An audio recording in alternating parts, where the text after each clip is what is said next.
Good evening, જય જિનેન્દ્ર. આજના પ્રોગ્રામના વક્તા સૌરભજી, કેપિટલ માર્કેટ કમિટીના ચેરમેન શ્રી નવીન શાહ, આપ સૌ શ્રોતાજનો, સંસ્થાના મેમ્બર્સ અને ભૂતપૂર્વ અધિકારીઓ, હું આપ સૌનું આજના સેમિનારમાં સ્વાગત કરું છું. જેમ તમે જાણો છો કે CVOC એ વારંવાર અનેક પબ્લિકને રિલેટેડ પ્રોગ્રામ્સનું આયોજન કરે છે. તો આજે કેપિટલ માર્કેટ કમિટીએ જે મેક્રો ફેક્ટર્સ અફેક્ટ કરે છે કમોડિટી પ્રાઇસીસ અને ઇક્વિટી માર્કેટ્સને, એના માટે સૌરભજીને આમંત્રિત કર્યા છે. આપણે અનેક રીતે કેપિટલ માર્કેટ સાથે જોડાયેલા હોઈએ છીએ, ભલે SIP ઇન્વેસ્ટમેન્ટ હોય, ડાયરેક્ટ ઇક્વિટી ઇન્વેસ્ટમેન્ટ હોય કે પછી ડેટ માર્કેટનું ઇન્વેસ્ટમેન્ટ હોય. તો મેક્રો ફેક્ટર્સ જે અત્યારે ઘટી રહ્યા છે, જેવી રીતના રશિયા યુક્રેનનું વોર છે કે ફેડનું ઇન્ટરેસ્ટ રેટ હાઇક છે, તો એ અનેક રીતે આપણા પોર્ટફોલિયોને પણ અસર કરે છે.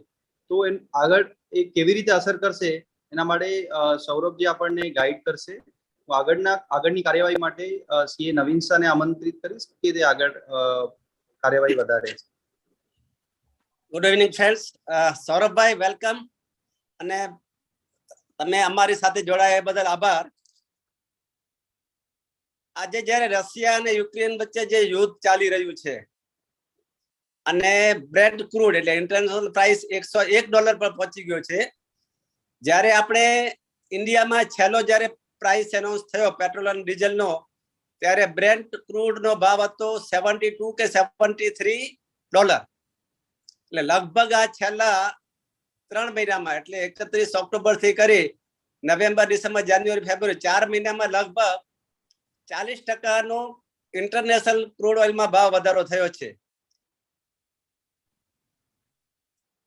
રાજ્યોની ઇલેક્શન ચાલુ છે એટલે કેન્દ્ર સરકાર હમણાં ભાવ વધારતી નથી. જેવો 3 માર્ચના બધા રાજ્યોની ઇલેક્શન પૂરી થઈ જશે એટલે ગવર્મેન્ટ, કેન્દ્ર સરકાર કેટલો ભાવ વધારે છે અને એના પર માર્કેટ પર શું અસર થશે, અને 10 માર્ચના બધા રાજ્યોના રિઝલ્ટ પણ આવી જશે અને એ રિઝલ્ટની પણ આ માર્કેટ પર શું અસર થશે એ માટે સૌરભભાઈ આપણી સાથે છે. આપનું વધુ ટાઈમ ન લેતા હું કમિટી મેમ્બર CA વિરલ સત્રને વિનંતી કરીશ કે સૌરભભાઈનું ઇન્ટ્રોડક્શન આપે, ઓળખાણ વિધિ આપે.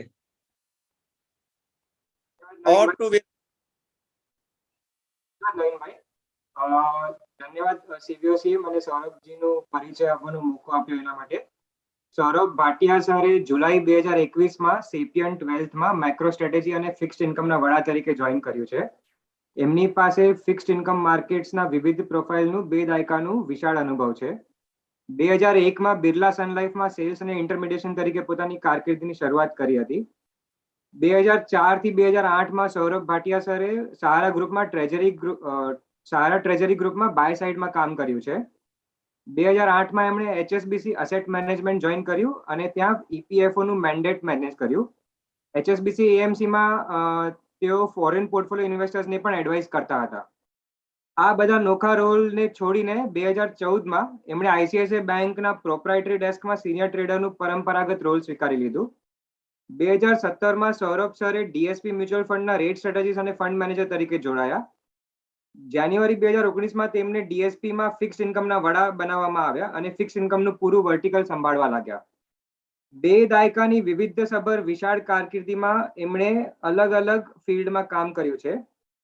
હાલમાં સેપિયન્ટમાં સૌરભ સર વિવિધ વ્યૂહરચનાઓ થકી અસેટ ક્લાસને એડવાઇઝરી અને મેન્યુફેક્ચરિંગ પર્સપેક્ટિવ થકી ઇન હાઉસ PMS પ્લેટફોર્મ દ્વારા ગાઈડ કરે છે. સૌરભ સર, આજે CVOC ના પ્લેટફોર્મ પર તમને વક્તા તરીકે ઇન્વાઇટ કરીને અમે લોકો ખૂબ જ ગર્વ અનુભવી રહ્યા છે. એન્ડ થેન્ક યુ સર, અમારું ઇન્વિટેશન એક્સેપ્ટ કર્યું એના માટે. હવે હું આગળની કાર્યવાહી માટે અમિત છેડા અને નિમંત્રણ આપું છું. Amitbhai. Thank you Viral. Sir, હમણાં બીકોઝ ઓફ ધ કોવિડ આ વખતે ફિઝિકલ મળવાનું તમને ડિફિકલ્ટ છે, તો એટલા માટે ઓન બિહાફ ઓફ CVO અમે એક સર્ટિફિકેટ આપે છે તમને ફેલિસિટેટ કરવા માટે. Hopefully in near future we will get a chance to physically listen to you, and it will be a pleasure for you to if you sharing your thoughts on capital market related programs. Thank you sir. Please accept this e-certificate. on behalf of CVOCA Chartered Accountant Association. With this certificate, I will request sir, you please take over. Now, floor is yours, and I think I hope people will get benefited surely on that.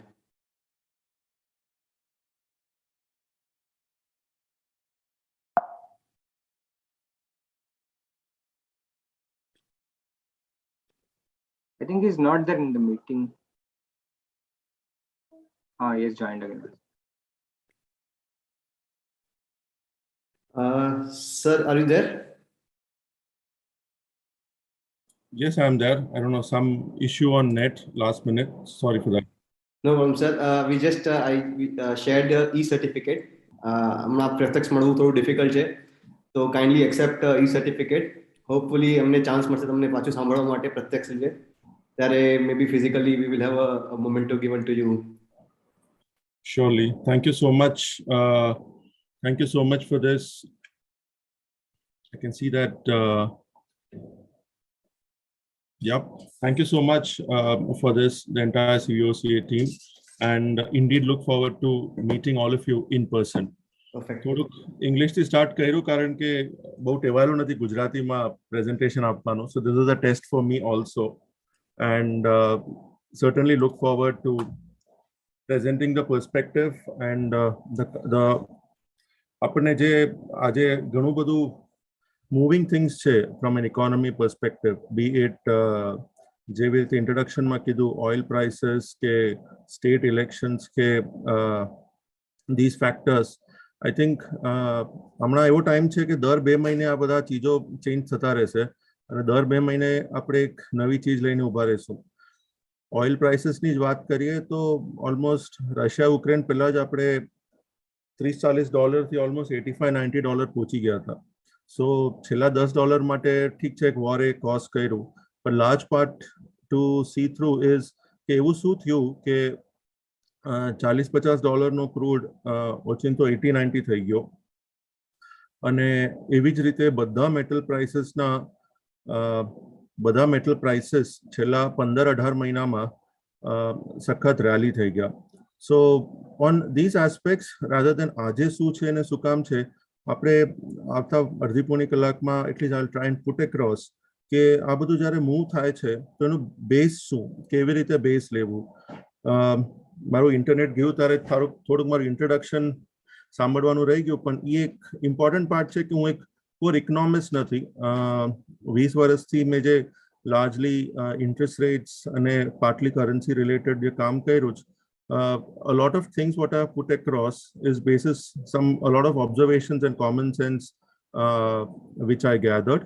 And in a layman terms, જેવી રીતે આપણે બધાએ આ call ઉપર જે છે જેવી રીતે આજે આપણે ઇકોનોમી કે મેક્રો ઇકોનોમીને પરખીએ એ રીતે જ મેં જોયું છે, rather than going into any hardcore terminology and subjects.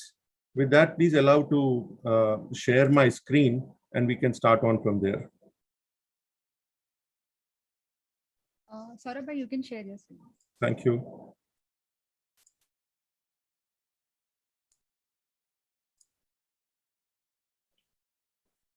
My screen is visible, Hetal? Yeah, it's visible. Thank you. Well, largely if we talk from world economy or from a market action perspective or any asset class, I think we are indeed walking on thin ice. And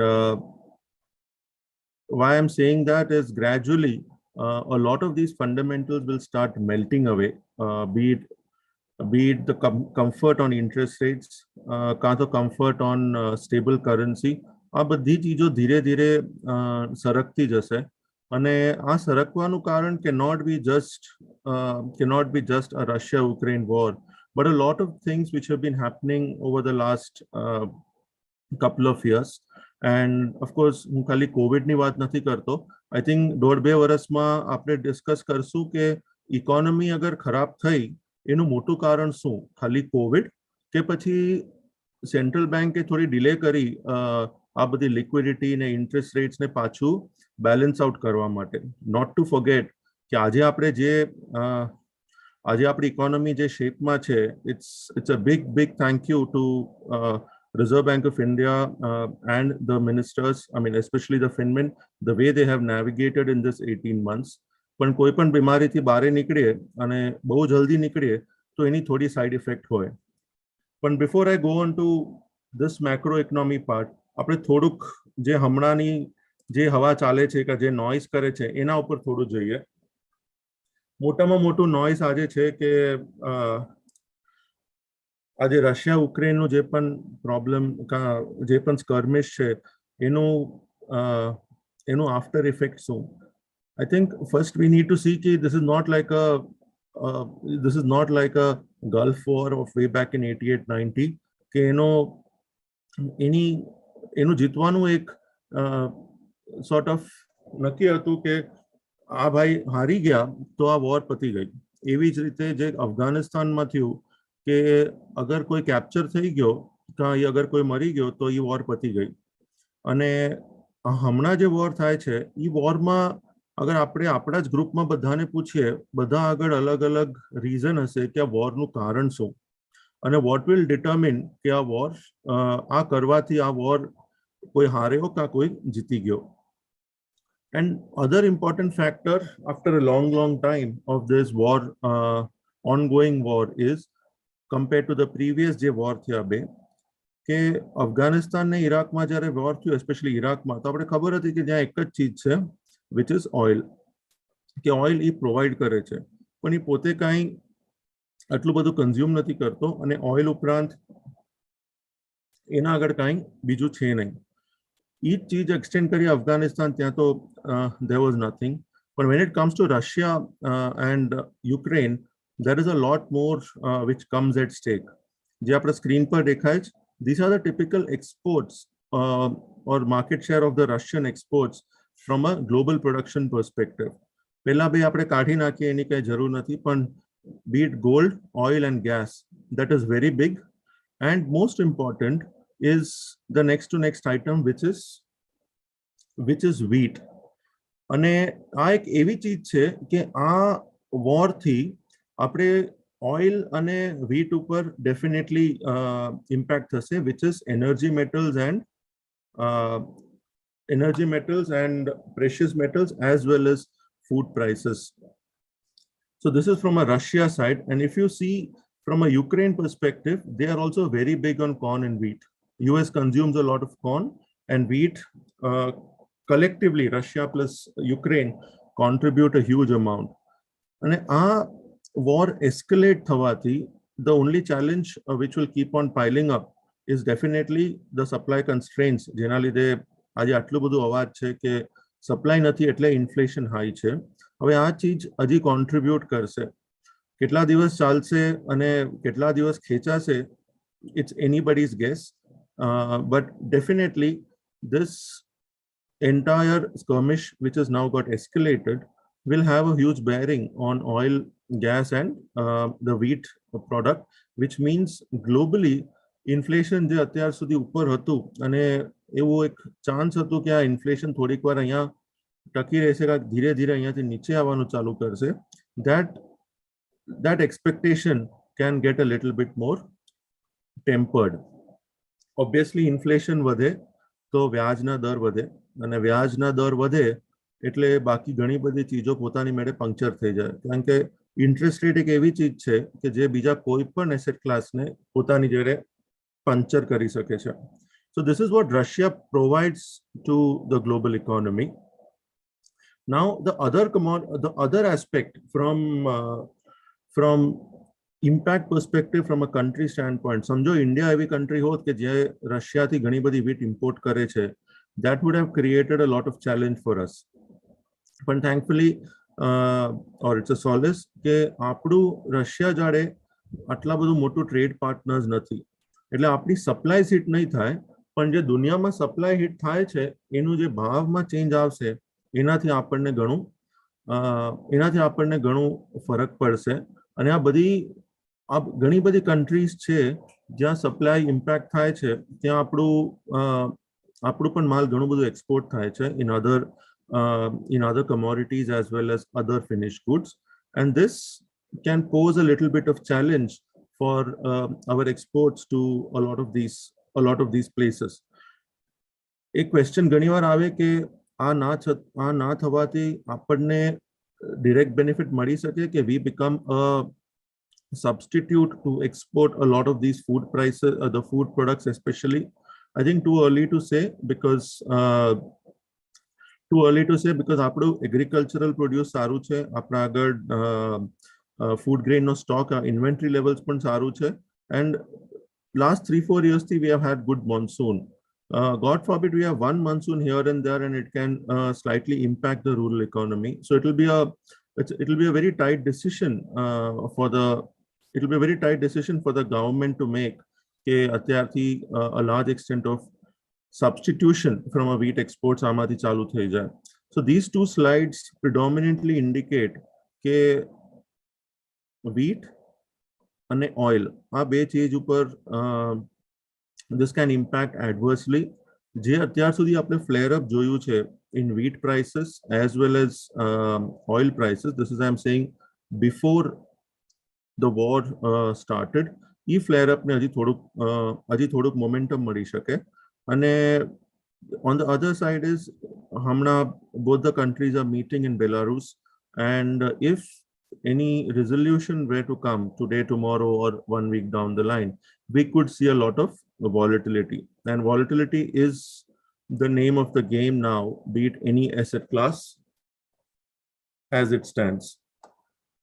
From these two slides I'll go on to our core part કે આ બધું જે તમે start કર્યું કે આ બધું પરખવું કેમ, અને is it only કે હમણાંના જે hot topic છે which is the Russia-Ukraine war, or a lot of other changes which can come through in post the state elections are out. Are these determining the outlook on macroeconomy alone? Answer is no. They can be only small or much smaller additional points to a fair amount of flare-up which has already been happening for a pretty long time. And next 30 minutes I'll spend ki આ બધું trigger કેવી રીતે થયું અને અહીંયાથી આનું output કયા રીતે કયા એસેટ ક્લાસને ઇમ્પેક્ટ કરી શકે. સૌથી પહેલા મેક્રો ઇકોનોમીને અગર થોડોક વિયર્ડ વર્ડ છે પણ એને એકદમ સિમ્પ્લિફાય કરવું હોય ને તો ખાલી આ આખી વોટરફોલ મેકેનિઝમ જોઈ રાખવાની કે ઇકોનોમી ઉપર જે હવા ચાલે, એની headwinds on the economy will determine outlook on businesses. જે ઇકોનોમીનું આઉટલુક છે એના બેસિસ પર આપણા બિઝનેસીસ ચાલશે. અગર ઇકોનોમીની ઉપર હવા બહુ ગરમ છે કે markets are good, liquidity is high and economies are on the run, the business will be doing good, cash flow થોડા ટાઈટ હશે અને ઇન્વેસ્ટમેન્ટમાં એમાઉન્ટ ઓછા થતા જશે because business will absorb everything. અને જેવી રીતે છેલ્લા 1.5 વર્ષમાં હતું, economy was not moving as much, અને જે પણ અહીંયા પૈસા હતા બિઝનેસને જરૂર નહોતું, કેશ ફ્લોને જરૂર નહોતું, એટલે બધું ઇન્વેસ્ટમેન્ટમાં આવતું રહ્યું.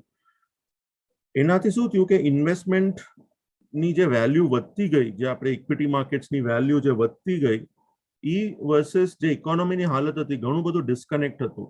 આપણે ઘણીવાર ક્લાયન્ટ સાથે પણ વાત કરીએ, આપણામાં જ વાત કરીએ કે માર્કેટ ક્યાં છે અને ઇકોનોમી ક્યાં છે. એનું મુખ્ય કારણ એ કે સેન્ટ્રલ બેંક ઇકોનોમીને ઘણા બધા પૈસા આપતો હતો, કોઈ બિઝનેસને પૈસા જોતા નહોતા, ના કોઈને કેપેસિટી એક્સપેન્શન કરવું હતું, ના ક્યાંય ડિમાન્ડના ઠેકાણા હતા, અને એના લીધે આ બધા બિઝનેસના પૈસા ધીરે ધીરે ઇન્વેસ્ટમેન્ટમાં આવતા રહ્યા, અને ખૂબ ઘણા પૈસા જ્યારે આવ્યા તો અહીંયા પૈસા ખૂબ જમા થતા રહ્યા. એન્ડ આ બેસિસ ઉપર છેલ્લા 18 મહિનામાં ઇકોનોમીનું ગ્રોથ, પેસ ઓફ ઇકોનોમી એક તરફ, પેસ ઓફ ઇકોનોમિક ગ્રોથ, અને માર્કેટનું ગ્રોથ એક અલગ જ સ્પીડ પર હતું.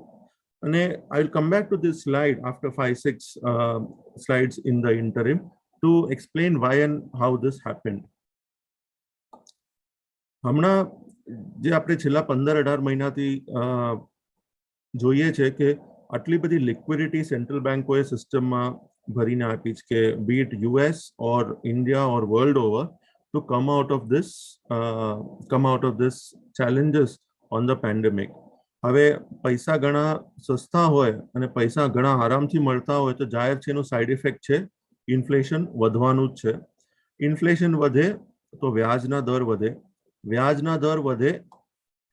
વ્યાજના દર સખત વધવા ચાલે તો આપણું ગ્રોથ મોમેન્ટમ ધીરે ધીરે સ્લો થવાનું જ છે.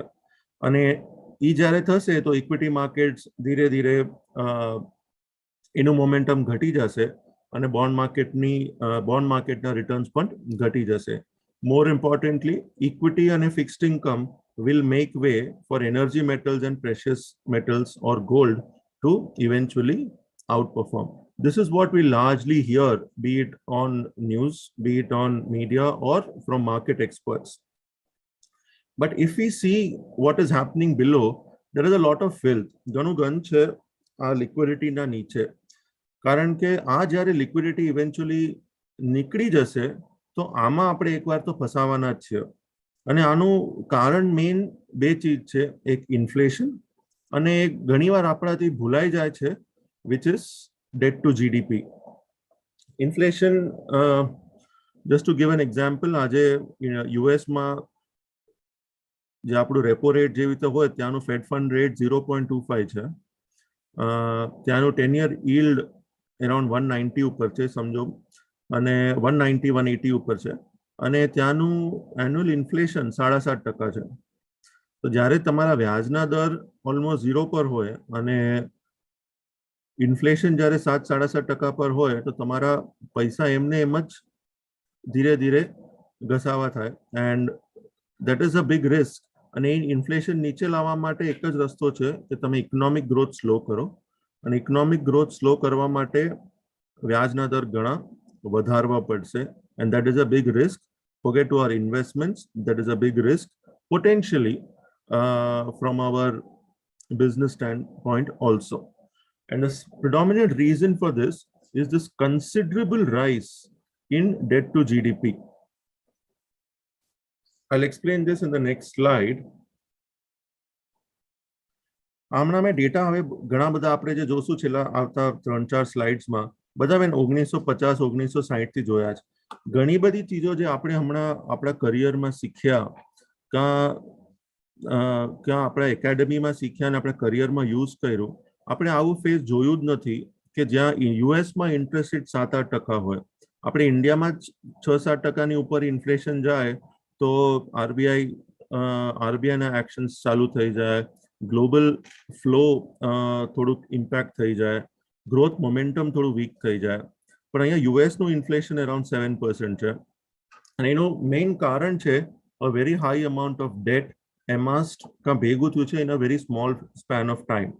If you look from a 1950s to 1980-85 સુધી, debt to GDP was almost flat.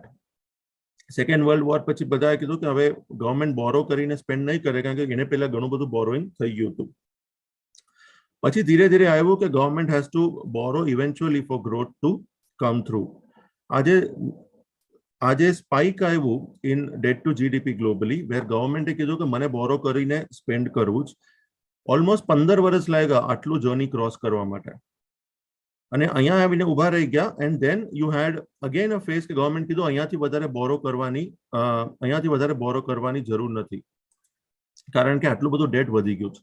પાછું 9/11, 2008 જેવા ક્રાઇસિસ થયા એટલે આ પાછું વધતું ગયું, અને 2013 પછી આપણે કીધું કે હવે અહીંયાથી આપણે ડેટ ટુ જીડીપી નહીં વધારીએ. જે આપણે યાદ હોય તો 2013માં બેન બેનાન્કે ધ ફેડરલ રિઝર્વ ચેરમેને કીધેલું કે હવે ક્વોન્ટિટેટિવ ઇઝિંગ બંધ, ગ્રેજ્યુઅલી આપણે ટેપરિંગ ચાલુ કરશું. અને હમણાં જ્યારથી કોવિડ થયું આપણું ડેટ ટુ જીડીપી આ સ્પીડમાં વધી ગયું છે. હવે કોઈ પણ ચીજ જ્યારે આ સ્પીડમાં વધે તો એને બેલેન્સ કરવા માટે પાછું નીચે આવે જ છૂટકો છે, અને ડેટ ટુ જીડીપી નીચે આવશે એટલે ગવર્મેન્ટનું ખર્ચા કરવાનું પેસ ઓછું થઈ જશે, અને ગવર્મેન્ટ સ્પેન્ડિંગ ઓછું થઈ જશે તો પ્રાઇવેટ એક્સપેન્ડિચર એની સાથે સાથે વધી નહીં શકે, which is a risk eventually to growth. આજે હાયર ડેટ ટુ જીડીપી થાય એની એક main side effect is largely to do with from an equity markets as well as from a rates market. અમે inch data 1950 થી લીધું જ. આ જે છે ડેટ ટુ જીડીપી જે ગ્રીન લાઇન છે અને આ જો બ્લુ લાઇન છે એ યુએસનો ઇક્વિટી ઇન્ડેક્સ છે, સ્ટાન્ડર્ડ એન્ડ પુઅર. બીજા ઘણા ઇન્ડેક્સ હતા નહીં ત્યારે, એટલે મેં આ લીધું જ. અને ઇક્વિટીનો ઇન્ડેક્સ હોય it is largely a reflective of prospective growth, જે ગ્રોથ અહીંયાથી આવવાનું છે. જ્યારે ગવર્મેન્ટે કીધું કે હું બોરો નહીં કરું, બોરો કરીને સ્પેન્ડ નહીં કરું, ઇક્વિટી માર્કેટ્સ લિનિયર વેમાં ઉપર વધતા હતા. જે આપણે પહેલાના સ્લાઇડ પર જોયું, 80s ગવર્મેન્ટે ડિસાઇડ કર્યું કે અમે બોરો કરીને સ્પેન્ડ કરશું, તો એનું ગ્રોથ પ્રોસ્પેક્ટ્સ પણ એનાથી વધી ગયા ઇવેન્ચ્યુઅલી. સ્લોલી વધ્યા કારણ કે એની વચમાં એક ગલ્ફ વોર આવી ગયું. એના પછી ગવર્મેન્ટે જ્યારે કીધું અહીંયાથી અમે કાંઈ નહીં કરીએ, તો you had all this challenges here including the Asian currency crisis. Again after 9/11 debt to GDP વધતું ગયું અને આટલી બધી લિક્વિડિટી સિસ્ટમમાં આવવાથી કે આટલું બધું ગવર્મેન્ટના પૈસા પ્રિન્ટ કરવાથી equity markets got a significant boom. હવે આ રીતમાં જો બંને ચીજ ઉપર ગઈ હોય તો ઓબ્વિયસ છે કાં તો અહીંયા બેલેન્સ થવું જોઈએ કાં તો નીચે આવવું જોઈએ. લાઈક વી સે, જેટલું લાંબુ નારિયેળનું ઝાડ હોય એની એટલી ઓછી હવા જોઈએ ત્યાંથી પડવા માટે. અને આને કોઈ if something makes this fall, કે આને જે પડવાનું કારણ હશે, it is only and only one, which is CPI, which is nothing but inflation. 60s to છેલ્લા 60 વર્ષમાં નું આ ચાર્ટ છે. આ જે ગ્રીન લાઇન છે US નું 10 year છે અને આ જે બ્લુ લાઇન છે it is the inflation of United States, અમેરિકાનું ઇન્ફ્લેશન. ક્યારે પણ inflation has to be below the US 10 year, and through this entire phase છેલ્લા 60 વર્ષમાં except for 1970s inflation કોઈ દિવસ 10 year ની ઉપર ગયું જ નથી. અને જ્યારે એકવાર ગયું એના પછી રેટ્સ એટલા વધારવા પડ્યા ઇન્ફ્લેશનને નીચે લઈ આવવા માટે. છેલ્લા 50 વર્ષ પછી આજે આ પાછું એવું ટાઈમ આવ્યું કે ઇન્ટરેસ્ટ રેટ્સ અહીંયા છે અને ઇન્ફ્લેશન આટલું બધું વધી ગયું છે. હવે અહીંયાથી બેમાંથી એક જ ચીજ થઈ શકે કે કાં તો ઇન્ટરેસ્ટ રેટ્સ અહીંયાથી ઉપર જાય કાં તો ઇન્ફ્લેશન અહીંયાથી નીચે લાવવું પડે. ઇન્ફ્લેશન નીચે આવે એટલે economic growth slow, business cycle slows down, અને ઇન્ટરેસ્ટ રેટ્સ ઉપર જાય તો પછી ઇમ્પેક્ટ ઇઝ ધ સેમ કે સખત અગર અહીંયાથી વ્યાજના દર વધી ગયા તો ઇકોનોમી અને બિઝનેસને નેગેટિવ રીતે એ ઇમ્પેક્ટ કરશે. એ આજકાલમાં થશે? આન્સર ઇઝ નો, કારણ કે હમણાં જે પણ રશિયા યુક્રેનનું ફેઝ આવ્યું તો સેન્ટ્રલ બેંક માટે એ એક ચેલેન્જ ખરી કે જેટલા જે મોમેન્ટમ પર હતા કે આપણે લિક્વિડિટી જે રીતમાં ઘટાડવી જ કાં પછી જે રીતના ઇન્ટરેસ્ટ રેટ્સ વધારવાના છે એ પેસમાં વધારી નહીં શકે, કારણ કે એટલું બધું એમ્યુનિશન યુઝ થઈ ગયું સેન્ટ્રલ બેંકનું કે હવે કોઈ પણ સ્ટેપ બહુ જલ્દી લેવાઈ ગયું અને પછી કંઈ પાછું પ્રોબ્લેમ આવ્યું then they don't have enough ammunition left to take care of the economy. અને જેટલું સેન્ટ્રલ બેંક ધીરે ધીરે જશે આ ઇન્ફ્લેશનના નીચે આવવાના ચાન્સીસ સ્લો થશે અને some day they will have to come all guns blazing. એક ક્લાસિક એક્ઝામ્પલ આપું, આજે ઇન્ડિયામાં આપણે હાઉસિંગ લોન મળે છે 6.5%, 7% ઉપર, અને 10 yearનું 12 વર્ષનું જીસેક મળે છે ઓલમોસ્ટ 7% ઉપર. સો અગર હું બેંક હું તો હું કોઈને હાઉસિંગ લોન 6.60 પર આપું કે ગવર્મેન્ટ ઓફ ઇન્ડિયાને 7.7 ઉપર જીસેક का સ્ટેટ લોન આપું? But these rates are lower, the housing loan rates are lower because there is not much of credit going up or credit pickup in the economy. જે હમણાં થોડીક વાર માટે રહેશે, and once this credit pickup starts or once this economy starts booming, all these rates will start moving up considerably. Obviously જ્યાં rates હોય તો ત્યાં currency has to be a very important part. I want to draw your attention to this chart on the right side of your screen. આજે પાછળનું green data છે, green શેડોડ area છે, that is basically the trade deficit. Import minus exports on a export minus import on a monthly basis.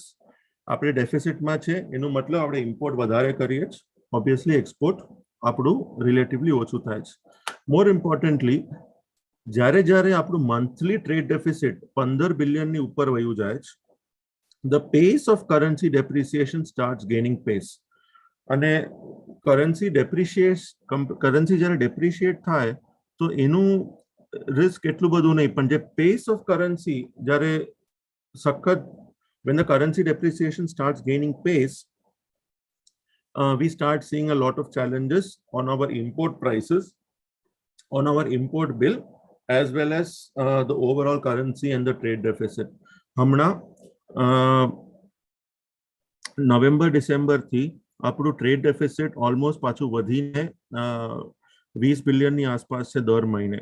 અને આ જ કારણ છે કે 650 બિલિયનના ફોરેક્સ રિઝર્વ હોવા છતાંય આપણું કરન્સી એપ્રિશિએટ નથી થઈ શકતું, ધીરે ધીરે ડેપ્રિશિએટ થતું જાય છે.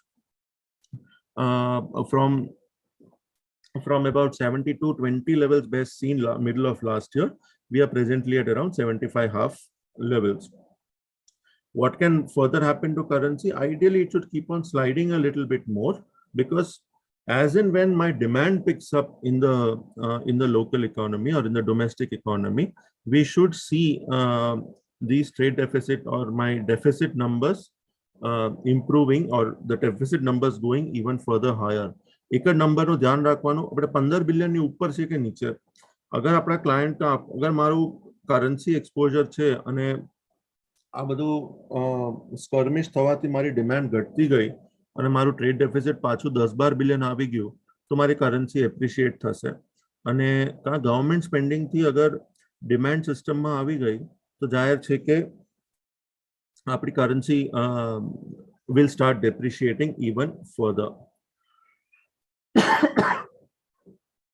Typically inflation જ્યારે ઉપર જાય તો એની જોડે જોડે gold has to go up.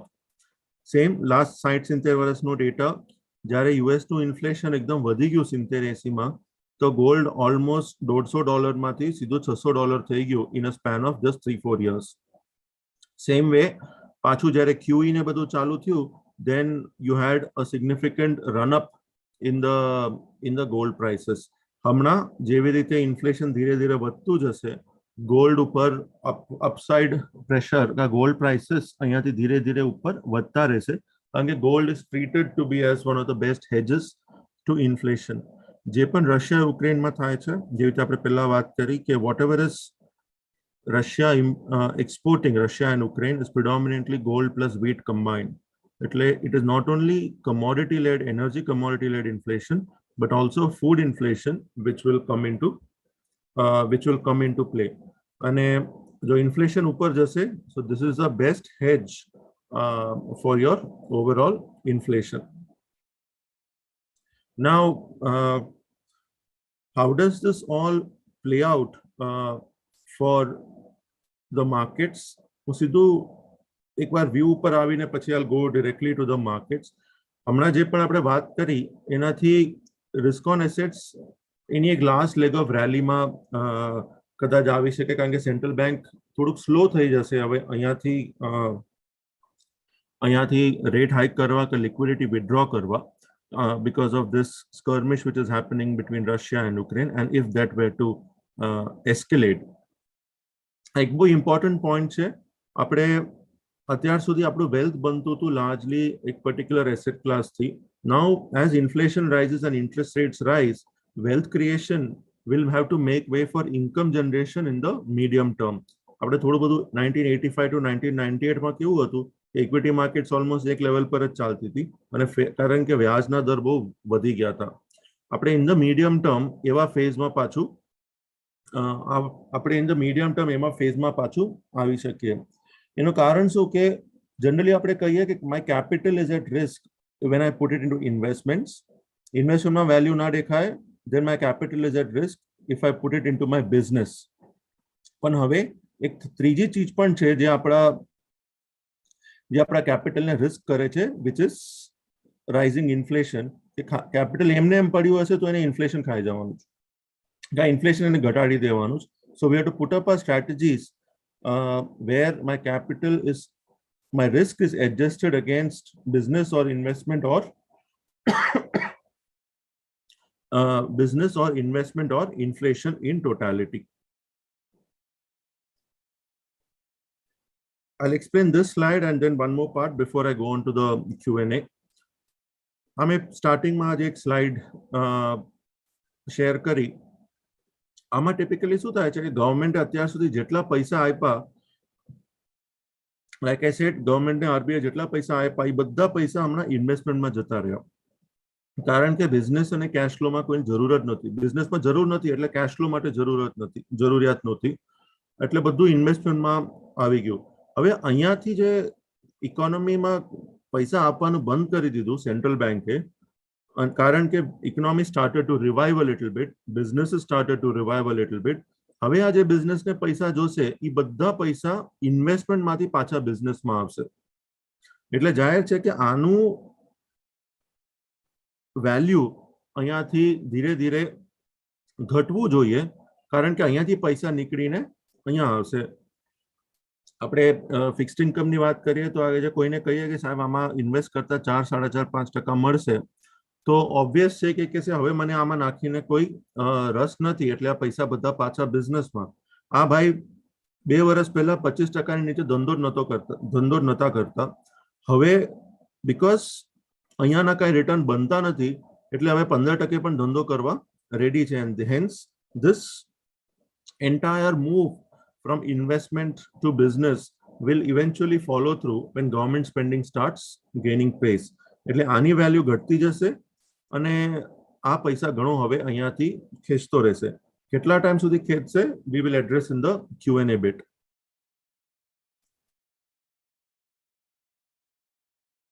જે મેં ઇન્વેસ્ટમેન્ટથી બિઝનેસમાં જવાની વાત કરી, everything largely is determined by only these 3 components. Every business or every decision largely is determined by rates, commodities and currencies. અત્યાર સુધી interest rates નીચે હતા, commodity prices અત્યાર સુધી flat હતા. Flat શું કામ? કારણ કે જે પણ commodity prices માં વધારો આવ્યો એ ખાલી B2B જ થયો છે. અગર સ્ટીલના prices વધી ગયા તો એને મારુતિને પાસ ઓન કર્યા છે, પણ મારુતિએ અત્યાર સુધી આખા જેટલા સ્ટીલના prices વધ્યા છે, it has not passed on from Maruti to the end consumer and hence I call this flat. અને અત્યાર સુધી આપણી currency પણ flat હતી, કારણ કે forex reserve અને આપણું imports અત્યારના પણ એટલું બધું વધ્યું નથી to a large extent. પણ when we move from here to here, અહીંયાથી પાછું જ્યારે ઇકોનોમી ચાલવા ચાલુ થઈ જશે, વ્યાજના દર આપણને બધાને ખબર છે અહીંયાથી ઉપર જ જવાના છે. commodity prices કેટલા દિવસ કોઈ પણ મેન્યુફેક્ચરર એના માર્જિનમાં લેતો રહેશે higher commodity prices, this will start going up. So you will move the commodity flat to commodity prices moving up.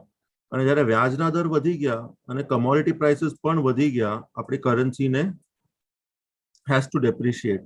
So when you move from this phase today to this phase tomorrow, definitely the business outlook will start giving a little bit of challenge. And investment side, this is not investment side થી જોઈએ ને, આ combination સારું નહીં. આ combination 2012-13માં હતું, આ combination 2018માં હતું. and we all know કે high interest rates, high commodity and weaker currency થી ઇકોનોમીને કા ઇન્વેસ્ટમેન્ટ્સને કેટલું નુકસાન થઈ શકે. આ નુકસાનનું કારણ મુખ્ય આ બે ચીજ, જ્યારે વ્યાજના દર વધે કા commodity prices વધે અને currency ઘટે તો cost of money પણ વધવાનું અને availability of money ઘટી જવાનું. So cost of money વધ્યું અને availability ઘટી ગયું તો આપણા returns from respective asset class, especially fixed income and equity, will start to reduce. So this is the crux from an investment standpoint. And I just want to go over to the last part because we're running short of time. Introduction માં એક વાત કરી કે આના basis પર investment પર શું impact આવે જે મેક્રો ઇકોનોમીમાં થાય છે અને એનાથી ઇન્વેસ્ટમેન્ટમાં શું બધું કરવું જોઈએ, કાં વેરફાર કાં પછી એની changes, or how to take incremental investment calls from here on. આ ચીજ આપણે નાનપણમાં સ્કૂલમાં ઘણા વર્ષો પહેલા ભણેલું અબાઉટ ધ વોટર સાયકલ, કે કોઈ દિવસ એવું નથી થતું કે વરસાદ આવે જ નહીં, અને આવે ત્યારે એવું જરૂરી નથી કે પાણી ક્યારે પણ નીચે ટકી જ રહે. થોડું અહીંયા સિઝન પતે કે અહીંયાથી પાછું you have evaporation, condensation and precipitation. આ જ ચીજ જો માર્કેટ રિલેટેડ જોઈએ તો લિક્વિડિટી એવી ચીજ નથી કે ક્યારે પણ ઇકોનોમીમાં ટકી રહે. લિક્વિડિટીનું ઇમ્પેક્ટ ઇકોનોમીમાં વધી ગયું તો સેન્ટ્રલ બેંક આવીને બધું લઈ જાય, અને જ્યારે અહીંયા લિક્વિડિટી ના હોવાથી પ્રોબ્લેમ થઈ જાય એટલે એ જ સેન્ટ્રલ બેંક પાછો આવીને આ જ લિક્વિડિટી સિસ્ટમમાં આપી દે. ખાલી એટલું જ કે ઇકોનોમીમાં આવે એની પહેલા ગવર્મેન્ટ બોન્ડ્સ ને બોન્ડ ડીલ્સમાં પહેલા જતું રહે, અને જ્યારે બોન્ડ ડીલ્સમાં કાંઈ રિટર્ન ના આવે તો આ બધા પૈસા ધીરે ધીરે સિસ્ટમમાં આવતા રહે. સો આને અગર હું એસેટ ક્લાસ રીતે જોઉં તો સિસ્ટમમાં જ્યારે સેન્ટ્રલ બેંક લિક્વિડિટી નાખે તો તમારા બોન્ડ યીલ્ડ્સ ઘટવાના છે. દેટ મીન્સ બોન્ડ પ્રાઇસીસ વધશે, એટલે બોન્ડમાં રિટર્ન બનશે. બોન્ડ યીલ્ડ્સ બહુ ઘટી જાય કે જ્યાં હવે ત્યાંથી રિટર્ન મળવાનું નથી, એટલે ઇક્વિટીની રેલી ચાલુ થઈ જાય, કારણ કે પૈસા બહુ સસ્તા થઈ ગયા, અને પૈસા સસ્તા થવાથી આગળ જઈને ગ્રોથ આવશે તો ઇક્વિટી ચાલશે. ઇક્વિટીનું વેલ્યુએશન એક લેવલ સુધી પહોંચી જાય એટલે પૈસા ખર્ચા કરવાનું ઘણું ચાલુ થઈ જાય, કન્ઝમ્પશન ચાલુ થઈ જાય. કન્ઝમ્પશન ચાલુ થાય એટલે આપણું ક્રૂડ, મેટલ્સ, કમોડિટીઝ બધું ચાલે.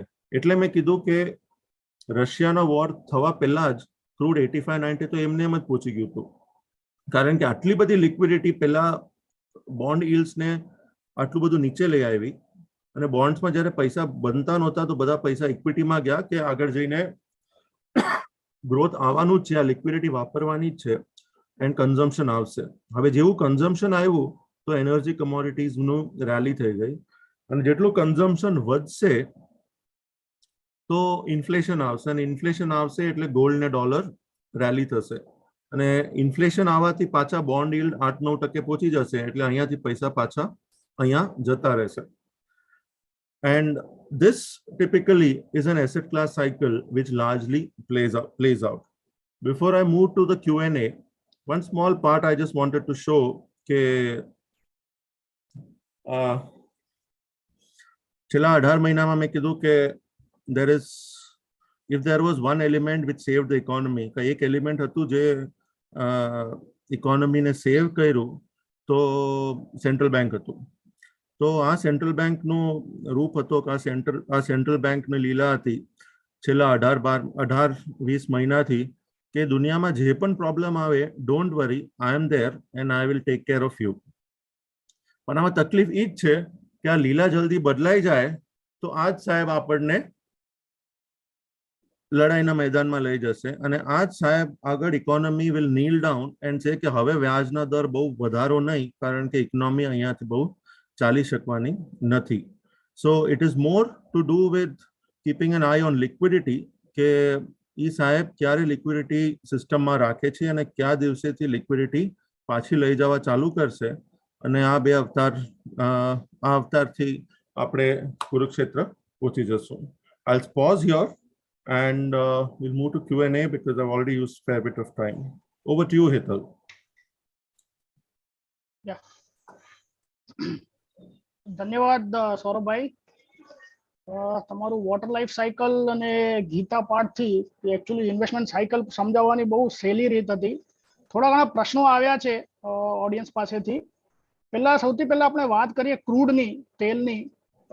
ઓઇલ $100 તો પહોંચી ગયું છે હમણાં ઓલરેડી. તો તમે રાઇટલી કીધું કે ટ્રેડ ડેફિસિટ તો આપણી વધશે, પણ ઇન્ફ્લેશન જો વધે તો inflation, food inflation, consumer inflation, બધું જ ઇન્ફ્લેશન વધશે કે કેવી રીતે થશે અંદાજે? ઇન્ફ્લેશન શું કામ વધે? કાં તો ડિમાન્ડ બહુ વધી ગઈ અને સપ્લાય અટકી ગઈ, કાં તો સપ્લાય એકદમ જ બંધ થઈ જાય. અત્યાર સુધી શું હતું કે supply to a large extent ઘટી ગઈ હતી, કારણ કે હવે ઓપેક છે તો ઓપેક એમ નહીં કે હું બહુ નવી કેપેસિટી નાખીશ અને $70 બેરલે ક્રૂડને પોઝ કરી દઈશ. ઓપેક વિલ એન્શ્યોર કે જેટલું ક્રૂડ કન્ઝ્યુમ થતું જાય, let it keep on happening at a higher value. So હવે આ બંને સાઈડથી જ્યારે ગ્રેજ્યુઅલી સપ્લાય ઇમ્પ્રુવ નથી થવાની અને ડિમાન્ડ ઓલમોસ્ટ સસ્ટેન થતી રહેશે તો ઇન્ફ્લેશનને વધે છૂટકો છે બંને કમોડિટી સાઇડથી અને ફૂડ સાઇડથી and that is a deadly combination to come through when both the side of inflation will start going up. આપણે ઇન્ડિયન ઇકોનોમીમાં જે 12-13 તારીખે દર મહિને ઇન્ફ્લેશન ડેટા આવે છે તો આપણે એમ જોઈએ તો WPI ને CPIમાં ઘણું બધું ફરક છે. WPI એટલે હોલસેલ પ્રાઇસ ઇન્ડેક્સ, જેમાં લાર્જલી આપણે જે સ્ટીલ કમોડિટી પ્રાઇસીસ આવે એનું વેઇટેજ વધારે, અને ફૂડ CPI જેમાં ફૂડનું વેઇટ વધારે. તો CPI કન્ઝ્યુમર પ્રાઇસ ઇન્ડેક્સમાં 55% ફૂડનું વેઇટ છે. આજે ગેપ ઘણું છે પણ ધીરે ધીરે ગેપ ક્લોઝ થતું જશે જ્યારે હું એઝ અ બિઝનેસ, હું એઝ અ મેન્યુફેક્ચરર આ રાઇઝ ઇન ઇનપુટ કોસ્ટ આખું એને પાસ ઓન કરતો જઈશ. સો જ્યારે આખું બધું હું પાસ ઓન કરતો જઈશ તો કન્ઝ્યુમર પ્રાઇસ ઇન્ડેક્સ પણ વધતું જશે, which is inevitable, and that risk will come and hit us over a period of next few months and quarters. So એટલે RBI નું જે અંદાજ હતું ઇન્ફ્લેશન એના કરતા તો વધી જ જશે, that you are sure, right? RBI જે હમણાં અંદાજો આપ્યો for second half of this year is relatively on a lower side to our expectation. અને કારણ કે ઇન્ફ્લેશન ને over and above demand supply હજી એક ચીજ જે ઇમ્પેક્ટ કરે is currency. આપણી કરન્સી વીક થાય તો ઓટોમેટિકલી મારા ઇન્ફ્લેશનને એટલું ઇમ્પેક્ટ આવવાનું જ છે. અને અહીંયાથી આપણને currency flat to weakening bias છે depending on how and where the government spends. So આ કોમ્બિનેશનમાં જે RBI નું એક્સપેક્ટેશન છે એનાથી I think we could be little marginally higher. અને બીજું શું છે હર્ષ કે આજે ઘણું બધું જે ડેટા છે ને it is all YOY data, year on year data. હવે ગયા વર્ષે આ ટાઈમે કોવિડનું સેકન્ડ થર્ડ વેવ હતું કા એનું કાંઈ ઇમ્પેક્ટ હતું, સો એ આપણને એક બેસ ઇફેક્ટથી થોડુંક data May look a little bit different compare to what the reality is. જે રીતે આજે I think Amul raised prices of milk by 2 rupees. So all this hits our pockets very directly compared to any other component. Okay. Sir તો એના related હવે currency વિશે વાત કરીએ. Currency માટે 2-3 ક્વેશ્ચન છે કે સૌથી પહેલા તો USD INR જે સંચાલન થાય એ RBI કરે. તો હવે જો સમજો $80 પહોંચવા તૈયારી છે કે નથી એ એક જાણવું હતું, પ્લસ જો મારા ફુગાવો થશે, ઇન્ફ્લેશન થશે, એના રિલેટેડ પણ મારી કરન્સી વધશે. તો I mean, how do you look this as a investment person? Harshbhai, you put it rightly કે આપણી જે USD INR છે એ બે ચીજથી ડિટર્મિન થાય. એક ડોલરની ટ્રેજેક્ટરી કે ડોલર કઈ બાજુ જાય છે, ડોલર સ્ટેન્ડ એલોન. અને કોઈને પણ પૂછો આજે ડોલર ક્યાં જવાનો છે, અહીંયાથી ઉપર કે નીચે, dollar has to go up. Correct? કારણ કે ત્યાંના વ્યાજના દર વધી જશે તો એ એક એક્ઝોસ્ટ ફેન જેવું કામ કરે ત્યાં, કે જ્યારે બહુ વ્યાજના દર વધી જાય અને આપણે એક્ઝોસ્ટ ફેન ચાલુ કરીએ તો બધું એક તરફ ખેંચાઈ જાય. સો અગર ડોલર ઉપર જવાનું છે ત્યાંના વ્યાજના દર ઉપર જવાથી, so that is one weakening aspect for emerging market currency. The second factor is my own trade deficit or my own import bill or my CAD. મેં જે રીતે ચાર્ટમાં બતાડ્યું કે જ્યારે આપણું ટ્રેડ ડેફિસિટ 15 બિલિયનની ઉપર હોય તો જનરલી એક કરન્સીનું ડેપ્રિશિએટિંગ બાયસ વધી જાય. હમણાં આપણું નંબર ઓલમોસ્ટ 20-22 બિલિયન ડોલર છે મંથલી, એન્ડ ધેટ મીન્સ કે થોડું આપણું currency will be on a depreciating bias in the coming months and quarters. અને એ ડેપ્રિશિએટ થવાથી ઓબ્વિયસ છે કે થોડું એનું ઇમ્પેક્ટ ઇન્ફ્લેશનમાં પણ આવશે. આમાં એક part I wanted to highlight કે આજે ઇન્ફ્લેશન અને ઇન્ટરેસ્ટ રેટ્સની વધવાથી જે આપણે કહીએ ને ઓવરહીટિંગ જ્યારે થાય ત્યારે ઇકોનોમીને રિસ્ક આવે. જ્યાં સુધી ઓવરહીટિંગ ના થાય ત્યાર સુધી ઇકોનોમીને રિસ્ક ના આવે. આપણે કેમ કહીએ જ્યારે ચા બનાવવા ટાણે ચા ઉભરાય ને ત્યારે જ ચા બને. તો એ હજી આપણી ઇકોનોમીમાં હજી થવાનું વાર છે. ખાલી 3 જ ચીજ જોવાની જેના માટે. One is central bank cash balance, અને ધ્યાનથી સાંભળજો. central government cash balance, central government cash balance છેલ્લા 19 વર્ષમાં પ્લસ માઇનસ 1 લાખ સરપ્લસ જ હતા. 1 લાખનું સરપ્લસ પ્લસ માઇનસ, કારણ કે આપણે આટલું બધું બોરો કરતા હોય તો આટલું કેશ બેલેન્સ કેવી રીતે ચલાવી શકીએ. એના બદલે આજે central government cash balance is almost 4.5 lakh crore છે. એટલે આપણા આગળ હજી આ 3 લાખ ખર્ચો કરવાના બાકી છે સેન્ટ્રલ ગવર્મેન્ટનું. અને એમ ધારો કે તમે 7% બોરો કરો છો અને આ પૈસા 4% તમારા પડ્યા છે, તો તમારું 2-3% તો એમને એમ નેગેટિવ કેરી થઈ ગયું. Not in a true sense, but it is not getting utilized as such, કારણ કે 3 લાખ કરોડ એક્સ્ટ્રા પડ્યા છે. Second factor is system liquidity. ઇન્ડિયામાં generally liquidity 2 lakh deficit to 3 lakh surplus, આની વચમાં જ આપણે છે છેલ્લા 15-20 વર્ષથી. આજે આપણા આગળ સિસ્ટમ લિક્વિડિટી 7.5 લાખ કરોડ છે, 6.75 લાખ ક્રોર્સ. એટલે આ લિક્વિડિટી પણ ઇવેન્ચ્યુઅલી તો વપરાવાની જ છે. એટલે આ પણ સિસ્ટમમાં કન્ઝ્યુમ થવાની બાકી છે. અને ત્રીજી ચીજ is the credit growth in the banking system.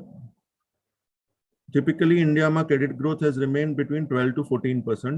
આજે આપણે 9% ઉપર છે YOY growth. 1% growth is equal to 1% is equal to 1,60,000. તો જ્યારે આ 9 થી 12 પૂછશું તો 5 લાખ કરોડ તો અહીંયા જ થઈ ગયા.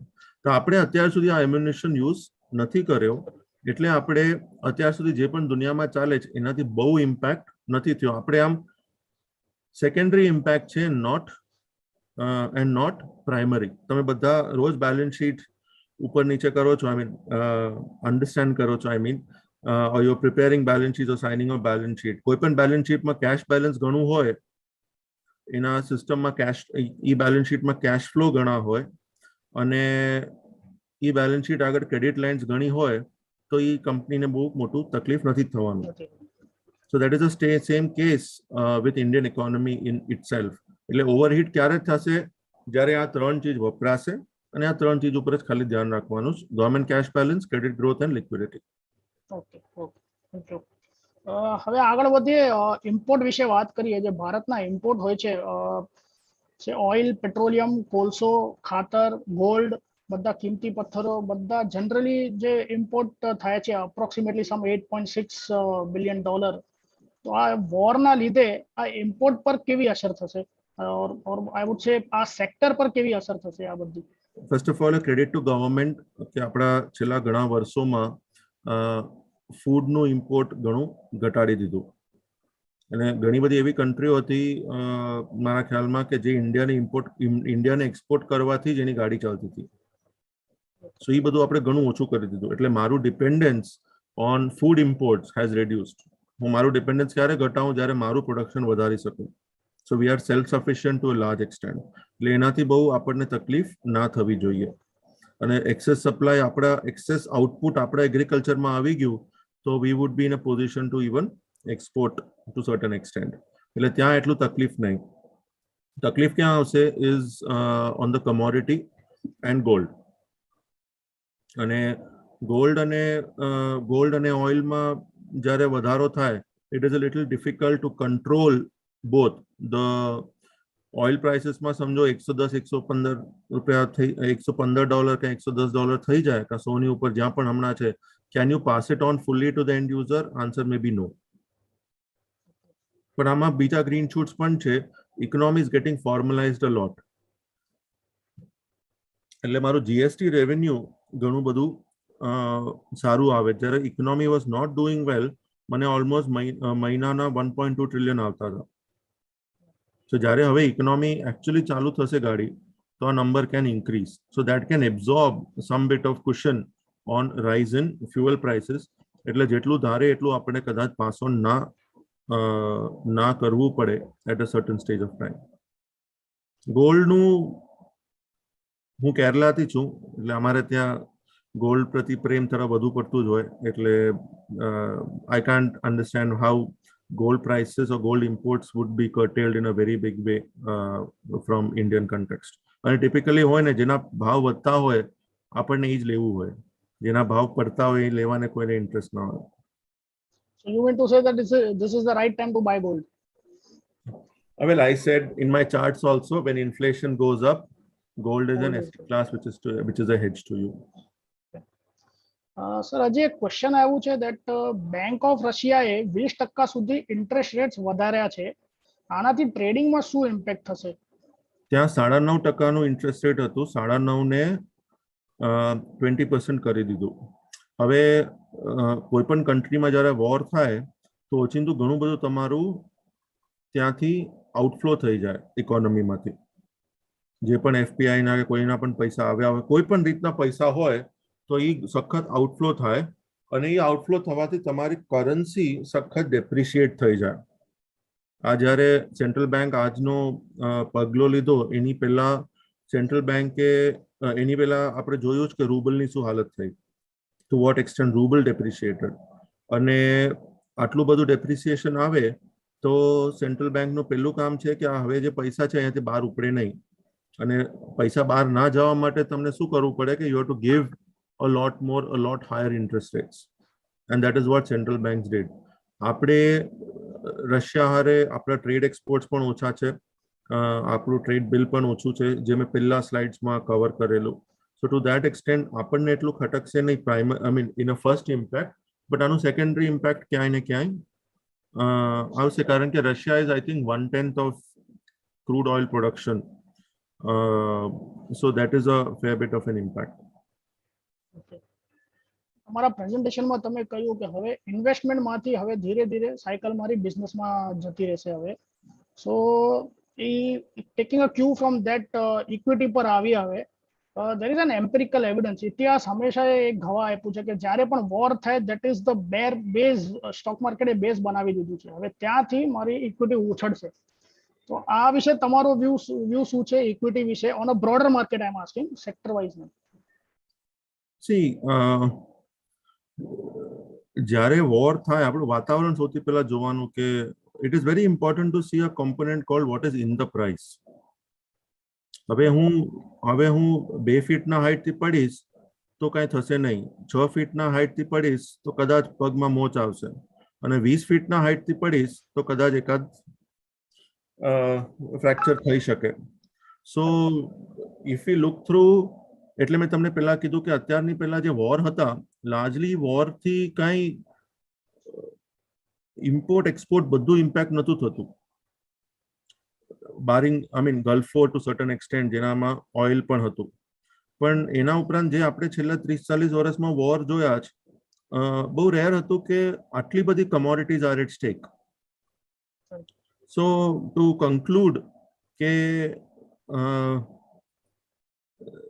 તમે જે ગુજરાતીમાં કીધું કે if war happens then that is where you form the base. I don't think that can be a reason to call this a base. એમ જરૂર કહી શકાય. શું કામ બેઝ થાય? કારણ કે જો કાંઈ પણ ક્રાઇસિસ આવે, તમે વોર કયો કે કોવિડ પણ એક વોર જ હતું એમ જોઈએ તો કાંઈ પણ એવું થાય તો નીચેથી સેન્ટ્રલ બેંક તમને ઘણો બધો ધક્કો મારીને પાછું ઉપર લઈ આવશે. એ કેવી રીતે ધક્કો મારશે કે તમને કરન્સી આપશે, તમને ઇન્ટરેસ્ટ રેટ ઘટાડશે, એક્સેટ્રા એક્સેટ્રા. પણ આજે ઇન્ટરેસ્ટ રેટ ઘટાડવા જગ્યા છે નથી, આજે લિક્વિડિટી ઘણી બધી હજી વધારવા જગ્યા છે? Answer is no. So we also need to see what is in the price. આમ આપણે કહીએ ને કે બંદૂકમાં 6 ગોળી હોય તો 5 તો આપણે વાપરી દીધી જ, હજી એક વાપરી દઈશું અને પાછું થશે તો પછી બંદૂકની કાંઈ વેલ્યુ જ નથી ને. So that cannot be a trigger point is all I am trying to say.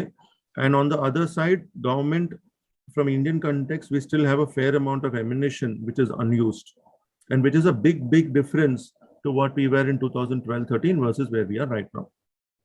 એટલે આપણે પડશું તો પહેલા નહીં પડીએ, અને પડશું તો 2-6 ફીટની હાઈટ પર પડશું, નોટ 20 ફીટની હાઈટથી.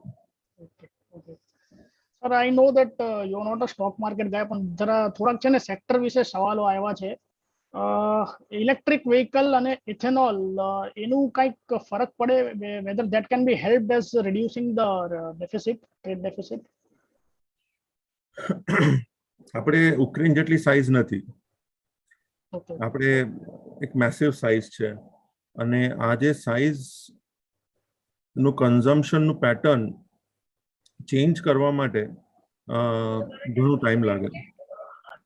સો કાલે તમે આપણે કેમ કહીએ કે you suddenly move from conventional food, આપણે જલેબી ગાંઠિયાથી કિનોવા ઉપમા ઉપર કેટલી વાર લાગશે આવવા માટે, એટલી જ વાર લાગશે to move from a conventional methodology of how we consume oil to a renewed thing. એટલે આનાથી આજકાલમાં મારું ઓઇલ પર જે ઓઇલ ઉપર જે I mean, my requirement of oil with this, will it change overnight? Answer is no. It will be a very slow and gradual, process. તો ફક્ત હવે એક છેલ્લો question, not related to economy but geopolitically આપણે જોયું છે છેલ્લા 2 વર્ષથી ચાઇનાના કોવિડ માટે એક રિટોરિક ચાલુ થયું, હવે રશિયા માટે એક રિટોરિક ચાલુ થયું. સો is India coming a big way in the world politics now? Well, view એવું લેવાનું જે આપણે એક્ઝિક્યુટ કરી શકીએ, અને આ વ્યૂ પર જે પણ આપીશ એના પર કંઈ એક્ઝિક્યુટ કરવું બહુ મુશ્કેલ છે. India definitely has a very strong, okay, what is India's benefits today? Economically, we are far more stronger than what we were 10 years back. Political mandate is exceptionally strong, and we are still some time away from the next election. Russia and China don't have that issue of the political mandate because they are not democracies anymore, and these things definitely make a very strong case for further strengthening India's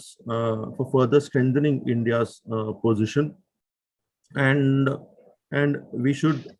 we are doing well to consolidate that rather than use it very adversely.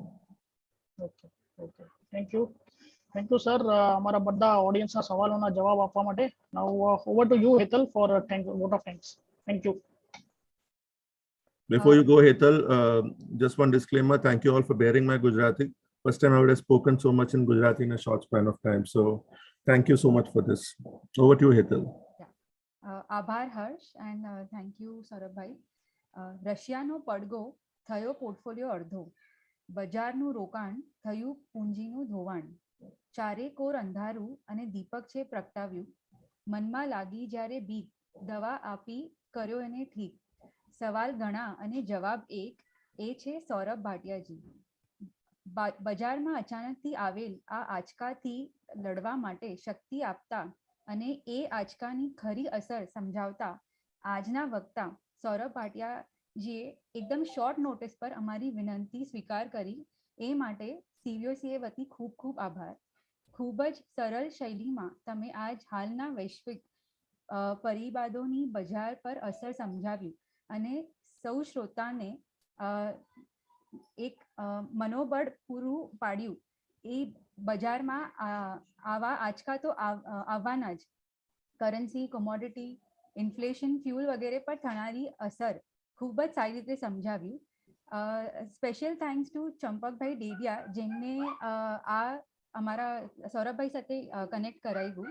તો આજના આ આપણા વક્તા માટે હું CVOCA વતી સમગ્ર શ્રોતાઓ વતી આપનું આભાર માનું છું અને અભિનંદન આપું છું. Thank you Saurabhbhai for the lovely presentation. Thank you so much.